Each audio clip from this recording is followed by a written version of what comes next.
C'est un coup de cœur pour le premier tome puisque tu apprends des choses sur tes persos préférés, sur ce qu'ils font et ce qu'ils sont devenus. L'écriture de l'auteur est attirante, le sujet est bon.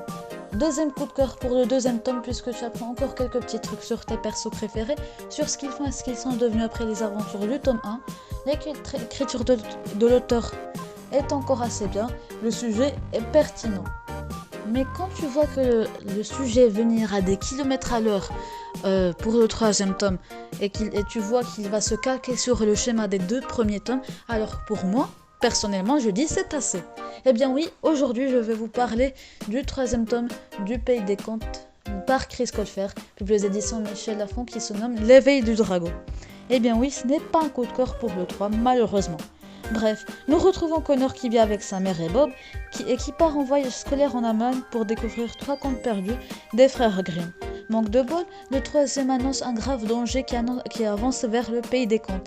Et double manque de chance, Alex est trop occupé par il ne sait quoi pour lui répondre. Que va faire le jeune adolescent pour sauver le pays des contes qu'il aime tant? Passons maintenant au passage littéraire. Messieurs, cria-t-il, l'ennemi est arrivé aux portes de notre belle terre plus vite que prévu.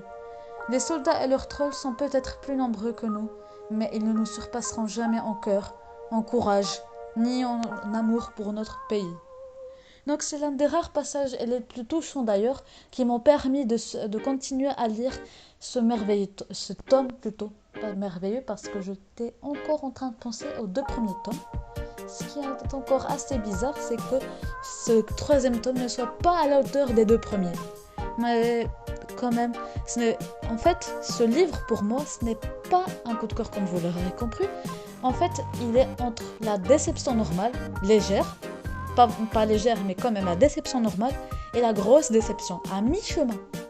Franchement, Chris Colfer m'a déçu sur ce tome. Sur ce coup-ci, il m'a vraiment déçu. J'aurais espéré plus parce que c'est lui, grâce à ses premiers tomes, aux 2 premiers tomes, c'est lui qui m'a fait donner le goût de relire, de reprendre la lecture pour les contes de fées. Mais là, quand je lis le troisième tome, ce dont j'ai envie, c'est de me détourner des contes de fées. J'aurais espéré plus, ce tome n'a pas atteint mes attentes. Et franchement, c'est ce que je vous conseille de faire en fait, c'est de vous éloigner de ce tome.